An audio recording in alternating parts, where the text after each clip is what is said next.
تھا حضرت سیدہ عائشہ صدیقہ رضی اللہ تعالی عنہا ارشاد فرماتی ہیں کہ شعبان کی 15ویں رات تھی، یعنی شب برات کی رات. فرماتی ہیں شعبان کی 15ویں رات تھی، میں نے اچانک نظر ڈالی تو حضور میرے بستر میں تھے، پھر میری نظر پڑی تو حضور نہیں تھے. میرے دل میں گمان آیا، خیال آیا کہ شاید کسی اور زوجہ کی طرف حضور کا میلانے تباہ ہو گیا ہو، وہاں تشریف لے گئے ہوں. فرماتی میں اٹھی باہر گئی تو نبی کریم علیہ السلام جنت البقیع میں تھے، قریب ایک جگہ پہ حضور دعائیں مانگ رہے تھے.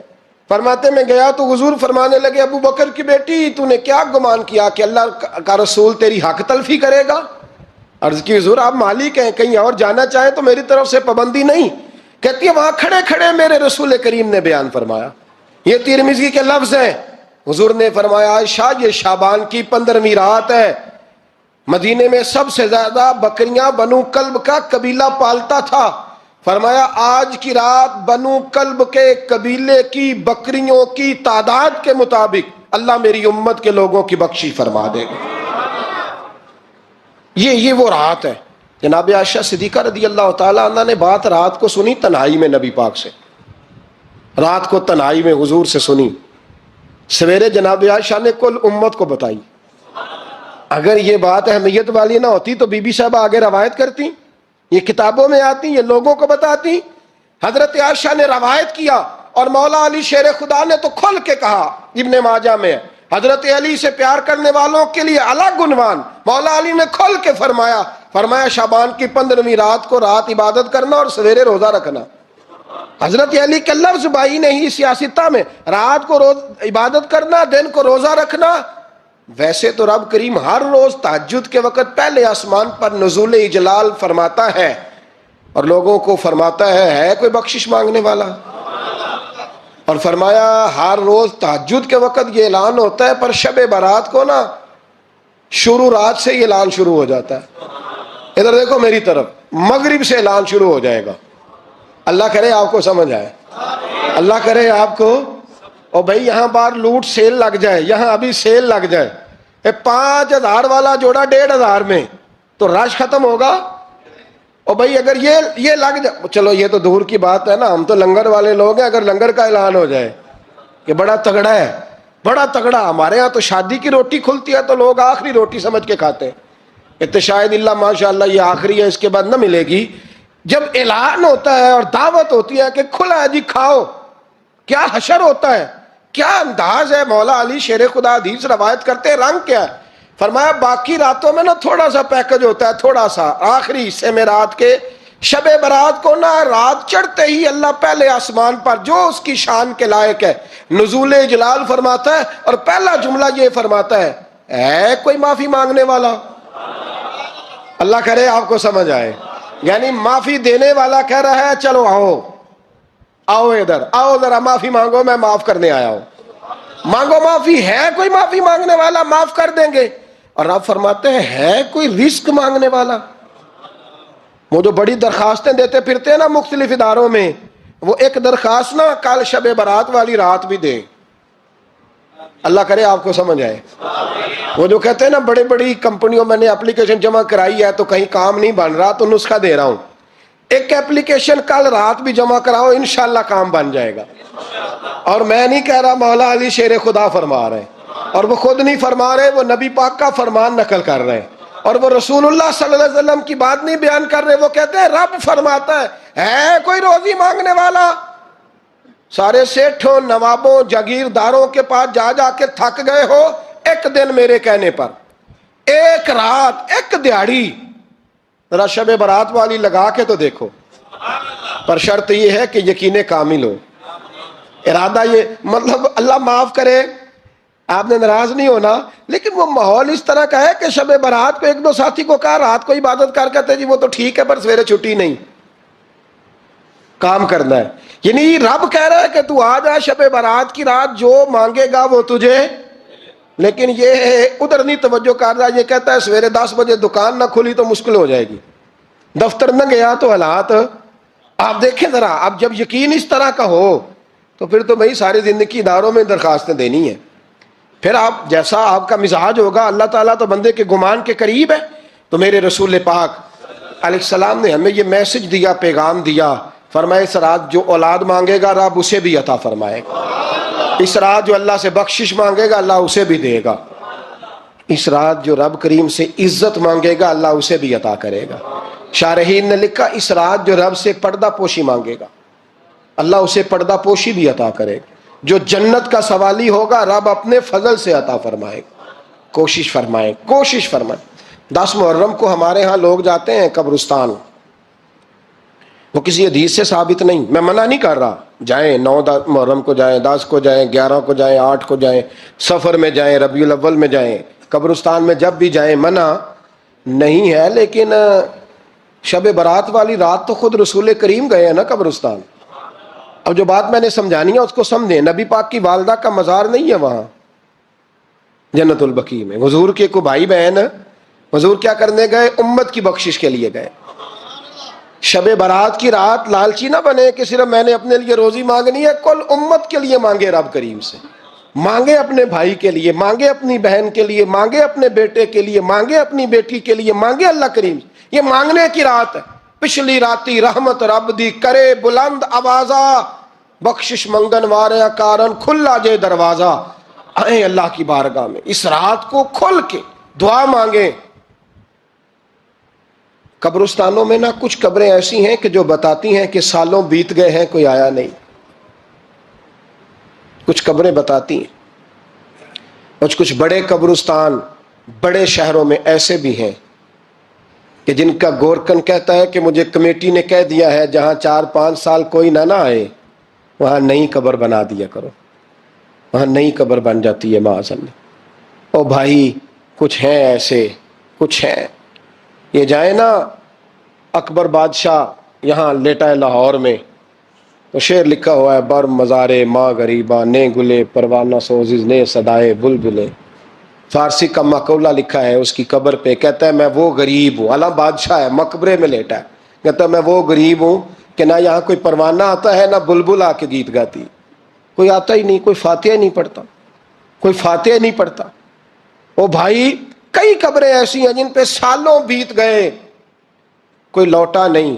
اور مشکات میں حدیث ہے، میرے نبی کریم علیہ السلام نے فرمایا جو قبر میں ہوتا ہے وہ تو اس آدمی کی طرح ہے جو دریا میں ڈوب رہا ہے اور وہ انتظار کر رہا ہے کہ میرا بیٹا میرے لیے دعا مانگے، میری بیٹی دعا مانگے، پر بیٹے کو تو 27 سال ہو گئے، ملک سے باہر ہے، کاغذ بنے گے تو ابے کی قبر پہ آئے گا نا، اس کے تو کاغذات ہی نہیں مکمل ہو رہے، وہ بیٹے کو تو مشکل ہے بڑی، وہ تو کاغذات نہیں بن رہے، وہ تو دولت کا مطالبہ پورا ہوگا تو جب ہی وہ کام ہوگا نا۔ انتظار ہو رہا ہے قبروں میں میرا بیٹا دعا کرے، میرا بھائی دعا کرے، اور اگر بچہ دفن ہے تو وہ کہتا ہے میری ماں دعا کرے، میرا باپ دعا کرے۔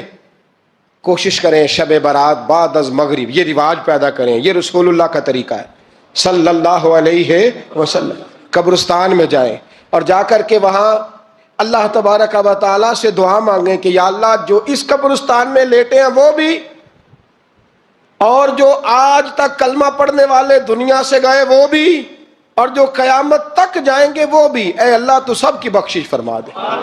اللہ کی رحمت کو محدود نہ کریں کہ صرف مجھے بخش دے، اسے کہیں یا اللہ کل کی بخشش فرما۔ ساری امت کے لیے دعا کریں، شب برات کی رات نفل پڑھیں۔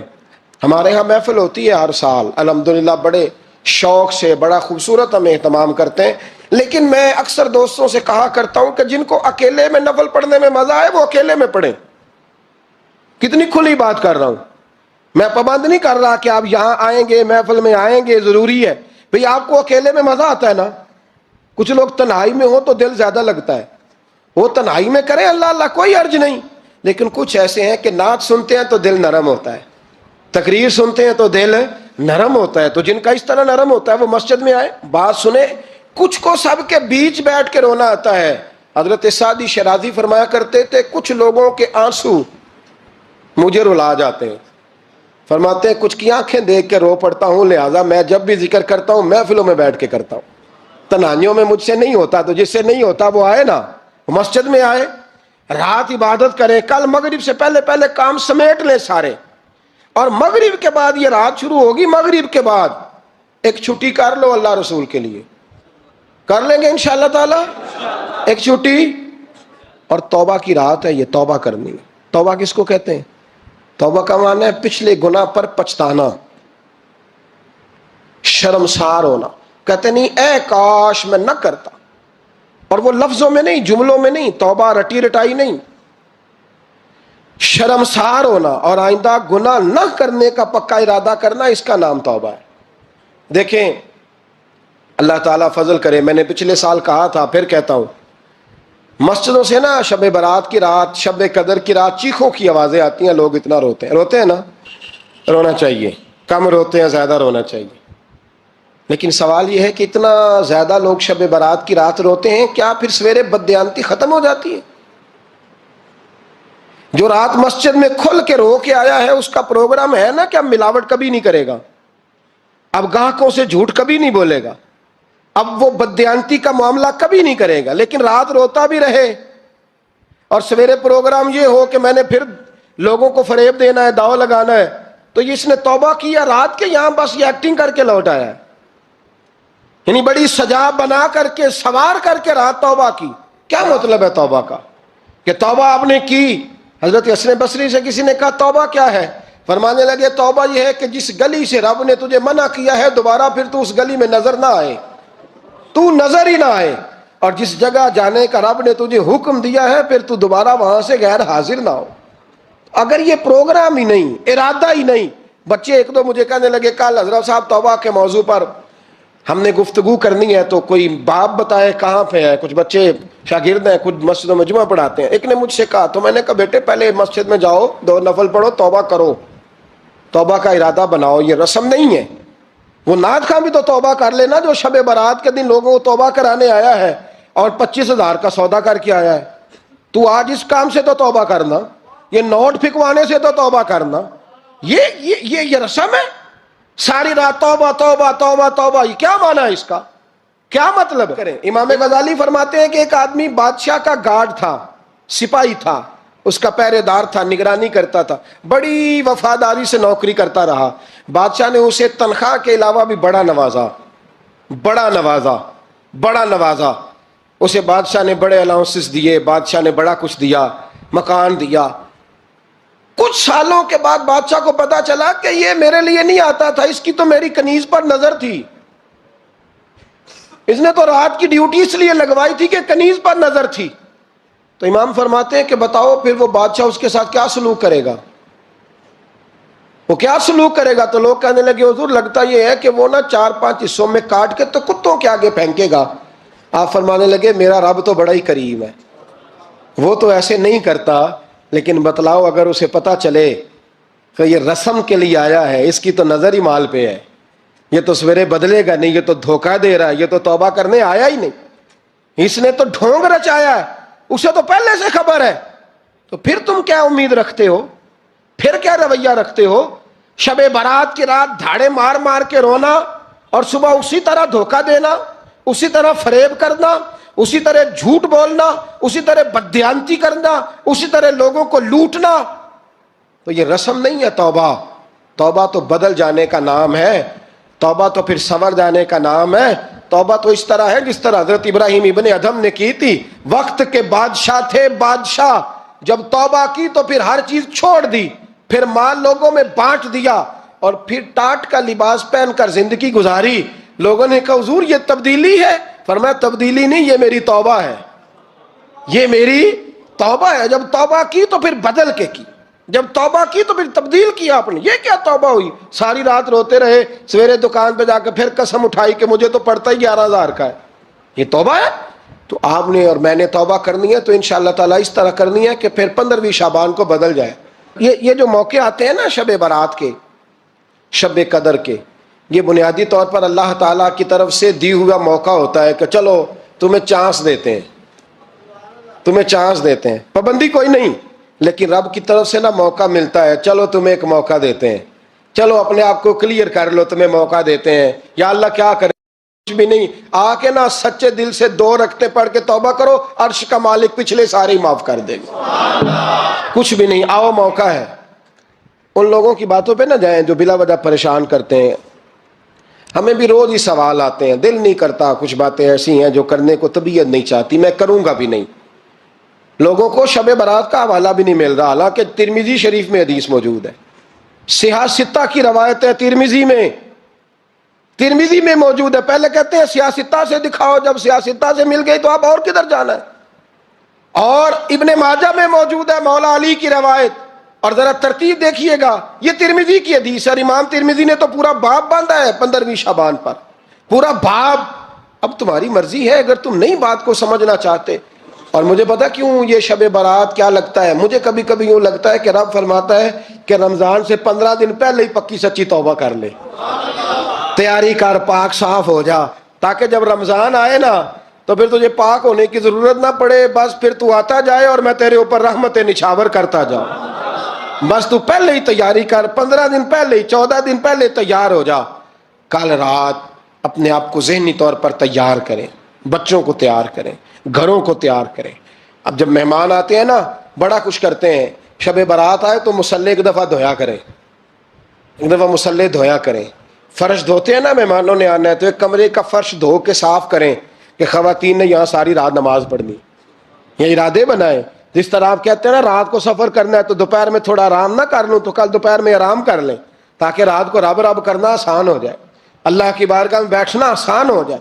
مکمل طور پر ذہنی طور پر اپنے آپ کو تیار کریں۔ یہاں بھی محفل ہوگی انشاءاللہ، عشاء کے متصل بعد شروع ہو جائے گی، 12 بجے تک محفل چلے گی، پھر 12 بجے کے بعد نماز تسبیح پڑھی جائے گی، پھر 1 بجے پھر دوبارہ آپ کو اجازت دی جائے گی، کوئی انفرادی طور پر گھنٹہ سوا اپنی الگ سے کوئی عبادت کرنا چاہے تو وہ تب بھی ممکن ہو، جیسے آپ کو موقع بنے۔ میں کہہ چکا ہوں، لیکن وقت ضائع نہ کرنا، گولڈن چانس ہے، اس کو مس نہ کرنا، یہ شب نجات ہے، اس کے ضرور قریب جانا۔ رب کریم سمجھنے کی توفیق عطا فرمائے۔ آخر دعوانا ان الحمدللہ۔